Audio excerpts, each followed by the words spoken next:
চট্টগ্রামে জমে উঠেছে পশুর হাট। টেক্সট রিপোর্টে আব্দুর রহমান সোহেল। আজ রাত পোয়ালে পবিত্র ঈদ উল আজহার কুরবানির ঈদ।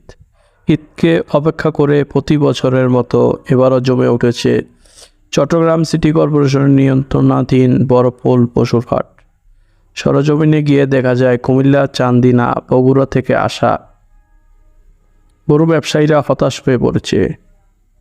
কুমিল্লা চান্দিনা থেকে আসা এক গরু ব্যাপারীর সাথে কথা বলে জানা যায় এখানে গরু আছে কিন্তু কাস্টমার কম, তাই লস দিয়ে বিক্রি করতে হচ্ছে গরু। আরও কয়েকজন গরু বিক্রেতাদের সাথে কথা বলে জানা যায় কাস্টমার কম থাকায় গরু বিক্রি করতে পারছি না, যদিও বা কয়েকটি বিক্রি করেই লস দিয়ে বিক্রি করতে হয় আমাদের, এমন তথ্য জানান গরু ব্যাপারীরা। এদিকে ক্রয়দাতাদের সাথে কথা বলে জানা যায় ব্যাপারীরা গরুর দাম বেশি ধরে বসে আছে।